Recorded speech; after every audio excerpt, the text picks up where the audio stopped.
Good morning, all of you. ఈరోజు మనం final year degree final year నుంచి sixth సెమిస్టర్లో పేపర్ 8C3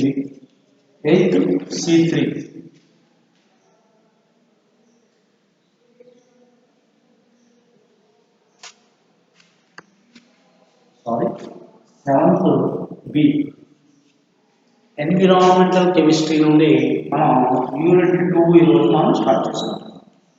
సెకండ్ యూనిట్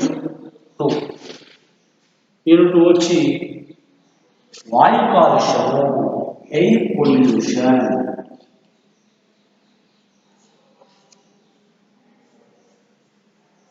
వాయు కాలుష్యము, ఎయిర్ పొల్యూషన్.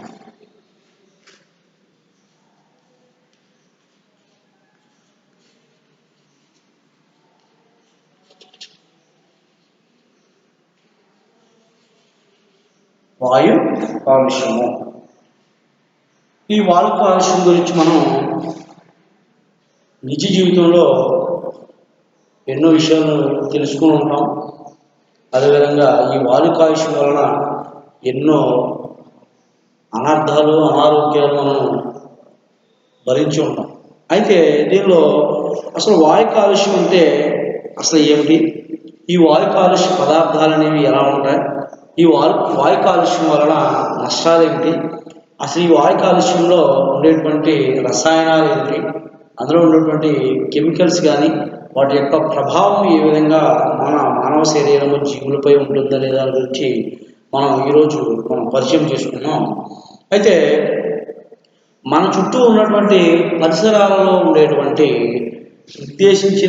మన చుట్టూ ఉండే పరిసరాల్లో మనకు నిర్దేశించినటువంటి అవసరానికి మనం నిర్దేశించినటువంటి వస్తువులు కానీ ఏవైనా అవసరానికి మించినటువంటి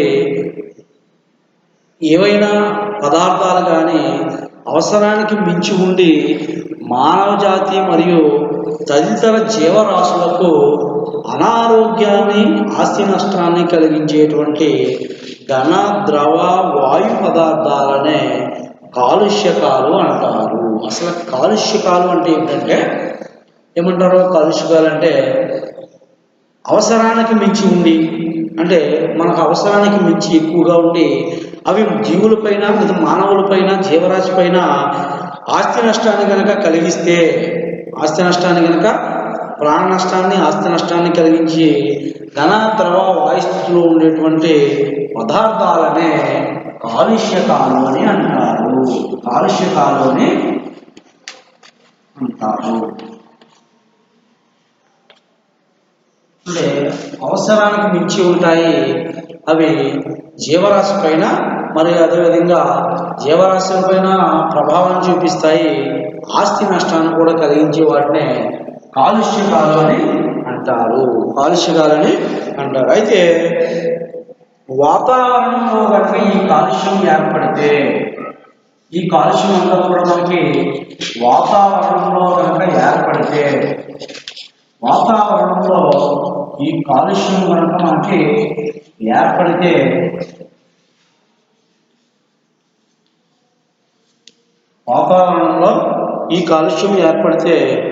దానినే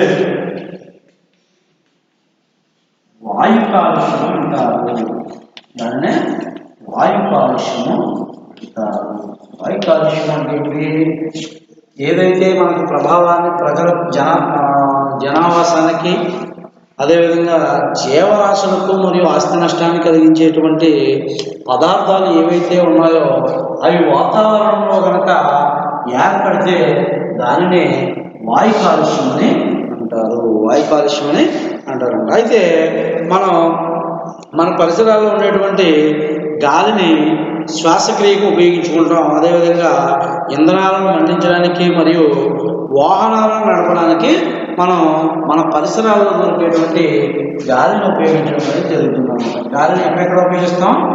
మనం శ్వాసక్రియకు ఉపయోగిస్తాం. మేజర్గా మనం ఎక్కువగా శ్వాసక్రియకు, అదేవిధంగా వాహనాలను నడపడానికి, దానితో పాటు ఇంధనాలను మండించడానికి మనం గాలిని ఉపయోగిస్తాం. అయితే ఇలా ఉపయోగించినటువంటి గాలి మరలా తిరిగి మనం వదిలిపెట్టినప్పుడు, మనం ఇలా ఉపయోగించినటువంటి గాలి మనం వదిలిపెట్టినప్పుడు దానిలో ఉండేటువంటి దుమ్ము కానీ మనం మరలా తిరిగి ఉపయోగించి వదిలినప్పుడు బయటకు వచ్చినటువంటి గాలిలో దుమ్ము, CO2, నైట్రోజన్ డయాక్సైడ్, దుమ్ము, CO2, NO2, SO2, అదేవిధంగా CO, కార్బన్ మోనాక్సైడ్, ఇలాంటి విషవాయువులన్నీ మనకి ఇందులో కలవడం అనేది జరుగుతుంది. అంటే మనం శ్వాసక్రియకు కానీ, ఇంధనాలను మండించడానికి కానీ, వాహనాలను నడపడానికి కానీ మనం గాలిని ఉపయోగించి తిరిగి వాటిని బయటకు వదిలినప్పుడు వాటిలో ఇవి ఉండడం జరుగుతుంది. ఏమిటంటే దుమ్ము ఉంటుంది, carbon dioxide, nitrogen dioxide, sulphur dioxide, carbon monoxide అయినటువంటి విషవాయువులు దానిలో కలవడం అనేది జరుగుతుంది. అంటే మనం గాలి ఉపయోగించుకునేటప్పుడు చాలా స్వచ్ఛమైన గాలి ఉంటుంది. తిరిగి మనం దాన్ని విడుదల చేసుకున్నప్పుడు అందులో ఇవి ఉండడం అనేది జరుగుతుంది. విషవాయువులు అందులో కలవడం అనేది జరుగుతుంది. దానితో వాయు కాలుష్యం అనేది ఏర్పడుతుంది. అంటే వాయు కాలుష్యం ఏర్పడడానికి ప్రధానమైనటువంటి కారకాలు మనం ఏమని చెప్పవచ్చు? దుమ్ము, CO2, NO2, SO2, CO. అంటే carbon dioxide, nitrogen dioxide, sulphur dioxide, carbon monoxide. ఈ విధంగా వాయు కాలుష్యం ఏర్పడడానికి ఇవి ప్రధానమైనటువంటి పాత్రను పోషిస్తాయి. అయితే గాలిలో ఉన్నటువంటి మలిన పదార్థాలు వాతావరణంలో ఎంతకాలం స్థిరంగా ఉంటాయో అనే అంశాన్ని బట్టి కూడా వాయు కాలుష్యం ఆధారపడి ఉంటుంది. అయితే ఇక్కడ ఏమంటున్నాం మనం?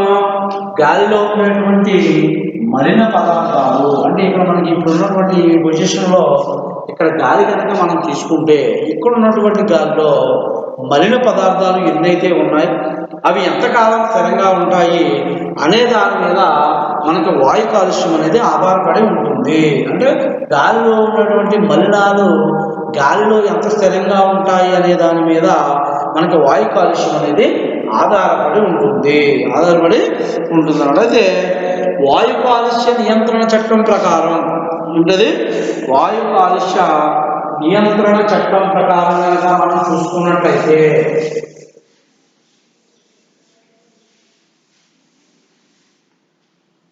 వాయు కాలుష్య నియంత్రణ చట్టం ప్రకారం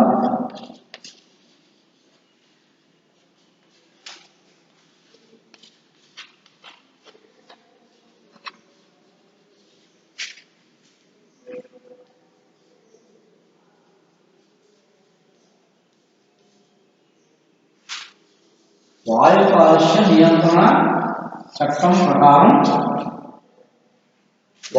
నియంత్రణ చట్టం ప్రకారం వాయు కాలుష్యం దుమ్ము అంటే ఆ చట్టం ప్రకారం అసలు వాయు కాలుష్యం అంటే ఏమిటో అందులో ఏముంటాయి అనేది వారు మనకు తెలియజేస్తున్నారు. ఏమిటది? దుమ్ము, sulphur dioxide, sulphur dioxide, nitrogen oxide,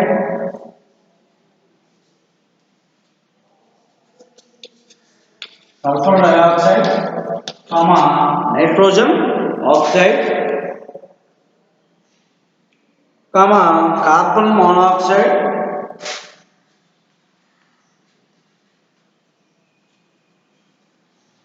carbon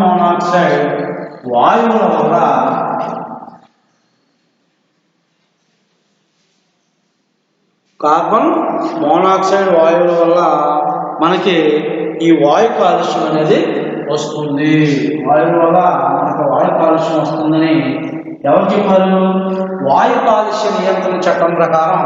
అంటే వాయు కాలుష్య నియంత్రణ చట్టం ప్రకారం వాయు కాలుష్యం దేని వల్ల వస్తుందంటే దుమ్ము, sulphur dioxide, nitrogen oxide, carbon monoxide వల్ల మనకి వాయు కాలుష్యం అనేది ఏర్పడుతుందని ఈ నియంత్రణ చట్టం వారు మనకి తెలియజేస్తారన్నమాట. అయితే దీనిలో వాయు కాలుష్య నియంత్రణ చట్టం ప్రకారం వాళ్ళు ఇది తెలియజేస్తే మరి రష్యా వంటి దేశాల్లో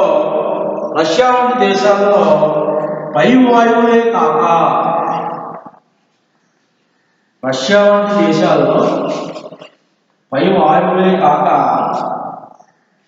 వంటి దేశాల్లో పైన ఉన్నటువంటి వాయువులే కాక ఇంకా 116 పైన ఉన్నటువంటి వాయువులే కాక 116 విష పదార్థాలు వాయు కాలుష్యానికి కారణమని మనకి తెలియజేశారన్నమాట. అంటే ఇక్కడ మనం ఏమనుకున్నారు, మన వాయు కాలుష్యం చట్టం వాళ్ళు ఏం చెప్పారు, sulphur dioxide, nitrogen dioxide, carbon మోనాక్సైడ్లే వాయు కాలుష్యానికి కారకాలని వాళ్ళు తెలియజేస్తే, మరి రష్యా వంటి దేశాల్లో కనుక మనం చూస్తే 116 విష పదార్థాల వలన వాళ్ళకు వాయు కాలుష్యం అనేది వస్తుంది. 116 విష పదార్థాల వలన మనకి వాయు కాలుష్యం అనేది రావడం అనేది జరుగుతుందని వాళ్ళు నిర్ధారించడం అనేది జరిగిందన్నమాట. అయితే ఈ వాయు కాలుష్యం వలన ఎటువంటి ప్రభావాలు చూపుతాయి, ఈ వాయు కాలుష్యం మానవ శరీరం మీద ఎటువంటి ప్రభావాన్ని చూపుతుంది అది కనుక మనం చూస్తే, ఈ వాయు కాలుష్యం మానవుని మీద ఎటువంటి ప్రభావాన్ని చూపుతుంది అంటే తల తిప్పడం,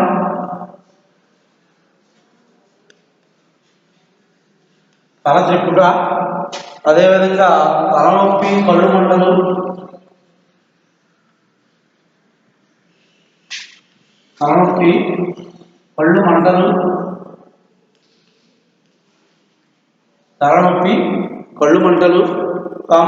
జలుబు,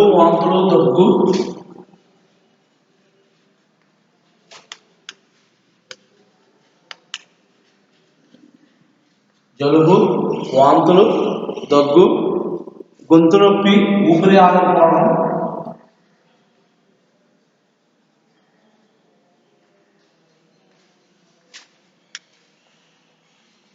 ఊపిరి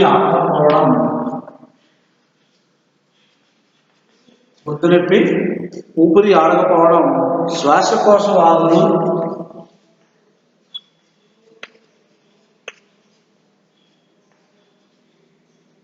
ఛాతీ నొప్పి,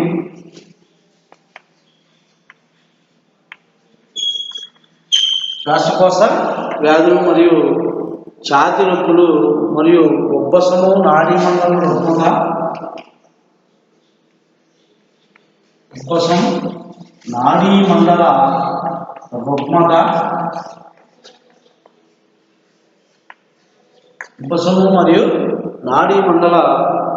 రుగ్మత, ఎలర్జీ మరియు మరికొన్ని వ్యాధులు అనేవి మనకి ఈ వాయు కాలుష్యం వలన రావడం అనేది జరుగుతుంది. ఏమేమి వ్యాధులు వస్తున్నాయి మనకి చూసుకుంటే, తలనొప్పి మరియు కళ్ళు మంటలు, జలుబు, వాంతులు, దగ్గు, గొంతు నొప్పి, ఊపిరి ఆడకపోవడం, శ్వాసకోశ వ్యాధులు, ఛాతీ నొప్పి, ఉబ్బసం మరియు నాడీ మండల రుగ్మత, ఎలర్జీ వంటి వ్యాధులు మనకి ఈ వాయు కాలుష్యం వలన రావడం అనేది జరుగుతుంది. వాయు కాలుష్యానికి సంబంధించి వచ్చేటువంటి వ్యాధుల వలన మనకి దాదాపుగా ఇందులో ప్రాణ నష్టం కలిగేటువంటి వ్యాధులు ఎక్కువగా ఉండడం జరిగింది. ఇందులో ఛాతీ నొప్పి కానీ, ఊపిరి ఆడకపోవడం, శ్వాసకోశ వ్యాధులు అనేవి చాలా ప్రాణ నష్టానికి దారితీసేటువంటి వ్యాధులు. కాబట్టి వాయు కాలుష్యాన్ని నియంత్రణ చేయవలసినటువంటి బాధ్యత మానవాళిపై ఎంతైనా ఉన్నది. అయితే వాహనాల యొక్క ఇంధనాలు మండించినప్పుడు కార్బన్ డైఆక్సైడ్ మరియు కార్బన్ మోనాక్సైడ్, నైట్రోజన్ ఆక్సైడ్ పూర్తిగా మండనటువంటి ఈ వాయువులన్నీ కలిపి గాలిలోనికి చేరడం అనేది జరుగుతుంది. అంటే ఇక్కడ మనకి ఏం జరుగుతుందట, కార్బన్ డైఆక్సైడ్ కానీ, కార్బన్ మోనాక్సైడ్ కానీ, నైట్రోజన్ డైఆక్సైడ్ కానీ ఇలాంటి వాయువులు పూర్తిగా గాలిలోనికి చేరడం అనేది జరుగుతుంది. మరియు పరిశ్రమలలో ఉన్నటువంటి పరిశ్రమలు కనుక మనం చూసినట్లయితే ఇండస్ట్రీస్లో మనకి చిమ్నీ గొట్టం నుండి వెలువడేటువంటి వ్యర్థ వాయువులలో దుమ్ము మరియు ధూళి కణాలు అనేవి ఉంటాయి. మనకి పొగపోవటం ఉంటుంది కదా, దాని నుంచి వెలువడేటువంటి వాయువులో దుమ్ము మరియు ధూళి కణాలు అనేవి ఉంటాయి. ఈ కణ కాలుష్యాన్ని తొలగించడానికి బ్యాక్ ఫిల్టర్లు మరియు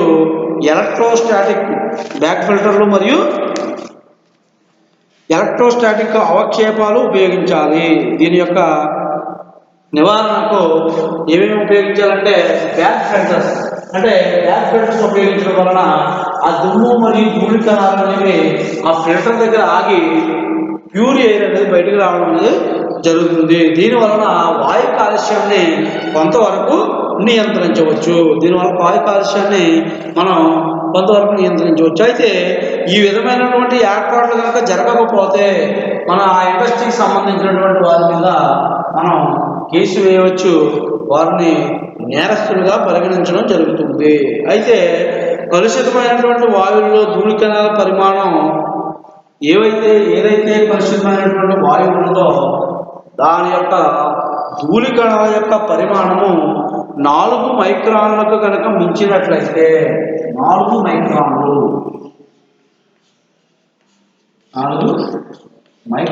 కనుక మించినట్లయితే అంటే 4 మైక్రాన్ల కంటే ఎక్కువగా కనుక ఉన్నట్లయితే మనకి అంటే వాటి యొక్క పరిమాణము 4 మైక్రాన్ల కంటే ఎక్కువగా ఉన్నప్పుడు అవి ముక్కు యొక్క ద్వారాల వద్ద ఆగిపోతాయి. ముక్కు యొక్క ద్వారాల వద్ద ఆగిపోవడం అనేది జరుగుతుంది. అంటే ఆ ధూళి కణాల యొక్క సైజ్ అనేది 4 మైక్రాన్ల కంటే ఎక్కువగా ఉంటే మనం ముక్కు యొక్క ద్వారాల వద్ద అవి ఆగిపోయి తొలగించబడడం అనేది జరుగుతుంది. ముక్కు యొక్క ద్వారాల వద్ద ఆగిపోయి తొలగించబడడం అనేది జరుగుతుంది. అయితే వాటి యొక్క పరిమాణము 2 మైక్రాన్ల పరిమాణం కంటే తక్కువగా ఉన్నట్లయితే ఎంత 2 మైక్రాన్ల కంటే తక్కువ 2 మైక్రాన్ల కంటే తక్కువగా కనుక ఉన్నట్లయితే 2 మైక్రాన్ల కంటే తక్కువగా కనుక ఈ యొక్క పరిమాణం ఉన్నట్లయితే ఇవి ఊపిరితిత్తులలోనికి దాని నుండి రక్తంలోనికి చేరతాయి. వీటి యొక్క పరిమాణము అంటే ధూళి కణాల యొక్క పరిమాణము 2 మైక్రాన్ల కంటే తక్కువగా ఉన్నట్లయితే అవి మన ఊపిరితిత్తులలోనికి చేరి ఊపిరితిత్తుల నుండి రక్తంలోనికి చేరతాయి. అలా రక్తంలోనికి చేరిన తర్వాత రక్తం ద్వారా మెదడుకు, తర్వాత గుండెకు, కాలేయము మరియు మూత్రపిండాలు అలా మొదలైనటువంటి కీలక భాగాలలోనికి చేరి ఆయా ప్రదేశాలలో ధాతువులతో చర్య జరిపి మరణానికి దారి తీయవచ్చు. అంటే గాలిలో ఉండేటువంటి ధూళి కణాల యొక్క ఆకారము మరియు వాటి యొక్క సైజు మీద మన యొక్క ప్రాణం అనేది ఆధారపడి ఉన్నది. కాబట్టి గాలి యొక్క స్వచ్ఛమైన గాలిని మరియు గాలి యొక్క కాలుష్యాన్ని మనం నియంత్రించగలిగినట్లయితే మన ప్రాణాన్ని మనం కాపాడుకోగలిగిన వాళ్ళం అవుతాం. అయితే దీని యొక్క సైజు అంటే ధూళి కణాల యొక్క సైజుని ఆధారంగా చేసుకుని అవి మన శరీరంలోకి ప్రవేశించి మన శరీరంలో ఉన్నటువంటి రక్తము మరియు మెదడు, గుండె, కాలేయము, మూత్రపిండాల ద్వారా కీలకమైనటువంటి భాగాల్లోకి చేరి మనకు ప్రాణానికి నష్టాన్ని కలిగించేటువంటి పరిస్థితి రావడం అనేది జరుగుతుంది. ఇంతేకాక ఈ వాయువుల్లో దుమ్ము కణాల్లోనికి కొన్ని లోహాయాలు కూడా చేరి, అంటే ఇవే కాకుండా వీటిలోనికి కొన్ని లోహాయాలు అనేవి దీనిలోనికి చేరి ప్రత్యేక ప్రమాదాలకు దారి తీయడం అనేది జరుగుతుంది. వీటితో పాటు లోహాయాలు అనేవి దీనిలోనికి చేరి లోహాయాలు మనకి ఈ కణాలలోనికి చేరి ఇవి ప్రత్యేక ప్రమాదాలకు దారి తీయడం అనేది జరుగుతుంది. ఇంకా మనం దీనిలో చూసినట్లయితే ఈ వాయు కాలుష్యం ఏ విధమైనటువంటి ప్రమాదాలను కలిగిస్తుంది, ఏ విధమైనటువంటి ప్రమాదాలకు దారితీస్తుందని మనం చూసుకున్నట్లయితే యాంటీమోనీ అయాన్ అనేది గుండెకు మరియు మూత్రపిండాలకు తీవ్రమైనటువంటి అపకారి. ఏమిటది? యాంటీమోనీ యాంటీమోనీ అనేటువంటి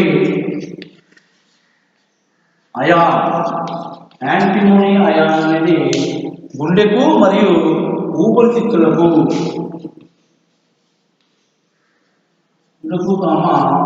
ఊపిరితిత్తులకు తీవ్రమైనటువంటి ఇది అపకారి. అయితే ఆర్సెనిక్ అనేది ఉదర కోశానికి ప్రేగులకు హాని కలిగిస్తుంది.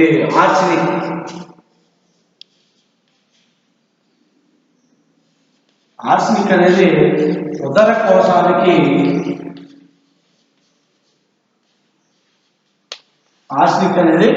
ఉదర కోశానికి మరియు ప్రేగులకు హాని కలిగిస్తుంది.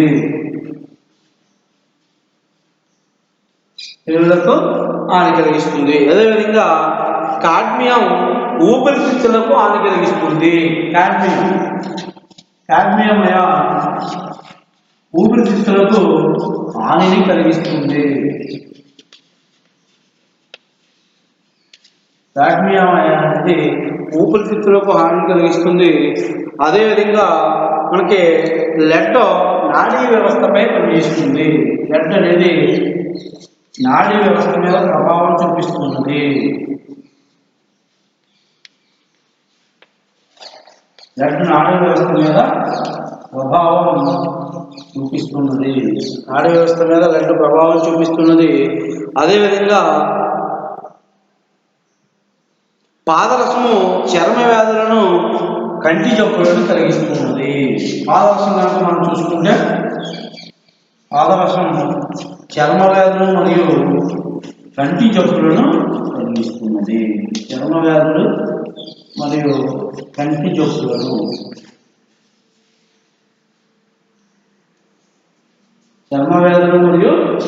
జబ్బులను కలిగిస్తున్నది పాదరసము. ఇంకా దీనిలో కనుక మనం చూసుకుంటే సల్ఫ్యూరిక్ ఆమ్ల మిస్ట్ శ్వాసకోశ కండరాలకు మరియు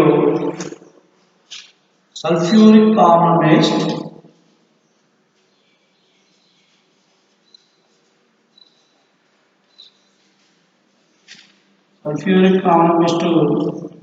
శ్వాసకోశ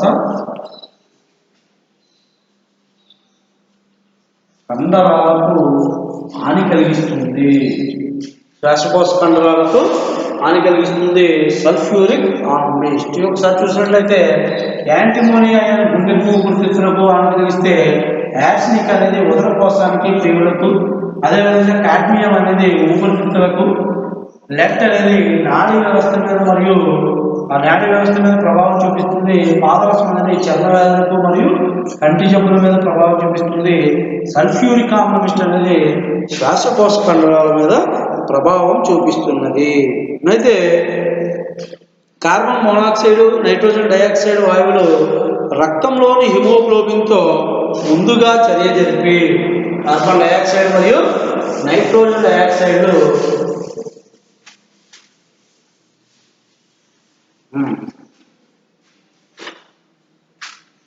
కార్బన్ మోనాక్సైడ్ మరియు నైట్రోజన్ ఆక్సైడ్ వాయువులు రక్తంలో హిమోగ్లోబిన్తో చర్య జరిపి హిమోగ్లోబిన్ యొక్క ఆక్సిజన్ సామర్థ్యాన్ని, లేదంటే హిమోగ్లోబిన్ యొక్క ఆక్సిజన్ స్వీకరించేటువంటి సామర్థ్యాన్ని నాశనం చేస్తాయి. హిమోగ్లోబిన్ ఆక్సిజన్ సామర్థ్యాన్ని స్వీకరించేటువంటి సామర్థ్యాన్ని నాశనం చేస్తాయి కార్బన్ మోనాక్సైడ్ మరియు నైట్రోజన్ ఆక్సైడ్లు. నైట్రోజన్ ఆక్సైడ్లు ఏం చేస్తాయంట? కార్బన్ మోనాక్సైడ్లు ఏం చేస్తాయండి? ఇవి హిమోగ్లోబిన్ యొక్క ఆక్సిజన్ స్వీకరించే సామర్థ్యాన్ని నాశనం చేయడం అనేది జరుగుతుంది. దీంతో పాటు ఫ్లోరైడ్లు దంతాలపైన ప్రభావం చూపిస్తాయి. ఫ్లోరైడ్లు దంతాలపైన ప్రభావాన్ని చూపించడం జరుగుతుంది. ఫ్లోరైడ్లు దంతాలపైన ప్రభావాన్ని చూపిస్తాయి. హైడ్రోజన్ సైనైడ్ ప్రాణవాయువును రక్తానికి అందించడాన్ని నిరోధించడంతో పాటు మరణానికి దోహదపడుతుంది. హైడ్రోజన్ సైనైడ్ అనేది ప్రాణవాయువును రక్తానికి అందించడాన్ని నిరోధించడంలో మనకి ఇది ముందుగా పాత్ర వహిస్తుంది. అంటే హైడ్రోజన్ సైనైడ్ వల్ల మనకి ఎటువంటి అపాయం కలిగిందంటే ప్రాణవాయువును రక్తానికి అందించడాన్ని ఇది నిరోధిస్తుంది హైడ్రోజన్ సైనైడ్. దీంతో పాటు మనం ఇంకా చూసుకున్నట్లయితే హైడ్రోజన్ సల్ఫైడ్ వాయువు వలన గాలి పీల్చడం అనేది కష్టమవుతుంది. హైడ్రోజన్ సల్ఫైడ్ వలన H2S హైడ్రోజన్ సల్ఫైడ్ వాయువు వలన మనకి గాలి పీల్చుట చాలా కష్టము.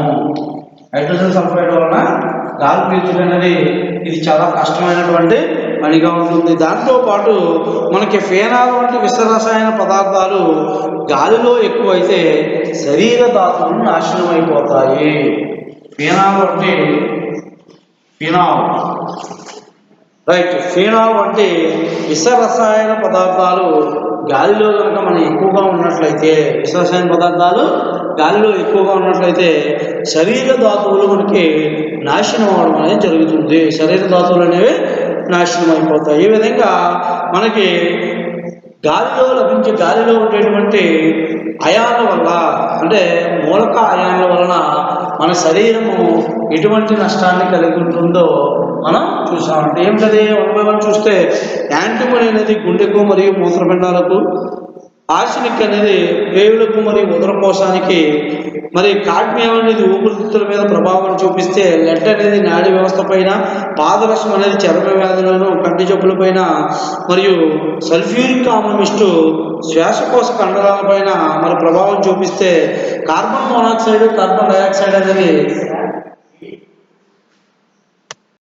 ఈ విధంగా మనకి హిమోగ్లోబిన్తో రక్తంలోని హిమోగ్లోబిన్తో ముందుగా చర్య జరిపి హిమోగ్లోబిన్ యొక్క ఆక్సిజన్ సేకరించే సామర్థ్యాన్ని ఇవి నాశనం చేస్తాయి. దీంతో పాటు ఇంకేమంటే ఫ్లోరైడ్ దంతం దుష్ప్రభావం చూపే దంతం పైన హైడ్రోజన్ సైనైడ్ అనేది మనకి హైడ్రోజన్ సైనైడ్ అనేది ఏం చేస్తుందంటే మన యొక్క ప్రాణవాయువును రక్తానికి అందించడంలో నిరోధించడం అనేది జరుగుతుంది. అదేవిధంగా హైడ్రోజన్ సల్ఫైడ్ H2S అనేది గాలిని పీల్చడానికి మనకి గాలిని పీల్చడంలో అవరోధాన్ని కల్పిస్తే ఫినాల్ అనేది మనకి ఈ విధంగా శరీరం పైన ధాతువులు నాశనం కావడానికి ప్రభావాన్ని చూపుతుంది. దీంతో పాటు పరిశ్రమల నుండి వెలువడేటువంటి కాలుష్యాన్ని కొంతవరకు అదుపు చేయడం అనేది జరుగుతుంది. అంటే పరిశ్రమల నుండి వెలువడేటువంటి కాలుష్యాన్ని కొంతవరకు అదుపు చేయవచ్చు, కానీ మోటార్ వాహనాల నుండి వెలువడేటువంటి కాలుష్యాన్ని మనం అదుపు చేసేటువంటి చట్టాలను రూపొందించవలసి ఉంటుంది. అంటే మోటార్ వాహనాల నుంచి వెలువడేటువంటి కాలుష్యాన్ని మనం అదుపు చేయాలి అంటే వాటి నుంచి వెలువడేటువంటి వ్యర్థాలలో కాల్షియం మోనాక్సైడ్ 3% పెంచకుండా ఉండేటట్టు చూసుకోవాలి. కాల్షియం మోనాక్సైడ్ అనేది 3% పెంచకుండా ఉండేలా దాన్ని మనం చూసుకోవాలి. దానితో పాటు కార్బన్ మోనాక్సైడ్ మరియు CO2లను తక్కువగా ఉండే విధంగా, అదేవిధంగా క్యాటలిస్ట్ కన్వర్టర్లు వాడి వాటి యొక్క ప్రభావాన్ని తగ్గించే విధంగా మనం చూసుకున్నట్లయితే మనం ఆ కాలుష్యాన్ని కాపాడిన వాళ్ళం అవుతాం. అయితే పెట్రోల్లో కిరసనాయిల్ కలిసి జరగడం వలన పెట్రోల్లో మనం చూస్తూ ఉంటాం కొన్ని బండ్లు సౌండ్ ఎక్కువగా వచ్చి పొగ ఎక్కువగా రావడం అనేది జరుగుతుంది. దానికి ప్రధాన కారణం ఏంటంటే పెట్రోల్లో కిరోసిన్ అనేది కలుషితం జరిగి పొగ ఎక్కువగా రావడం జరుగుతుంది. అంటే ఎక్కువగా పొగనిచ్చేటువంటి స్వభావం కిరసనాయిల్ ఉంటుంది. అది పెట్రోల్లో ఎక్కువగా కలవడం వలన మనకి ఎక్కువగా పొగ రావడం, కాలుష్యానికి గురి కావడం అనేది జరుగుతుంది. అయితే ఈ కల్తీ జరగడం వలన వాయు కాలుష్యం అనేది మరింత విషపూరితం అవుతుంది. అయితే ఇది పైన తెలిపినటువంటి వాయువులతో పాటు బెంజోఫైరిన్ అనే వర్షవాయువులు కూడా గాలిలోనికి చేరుతున్నాయి.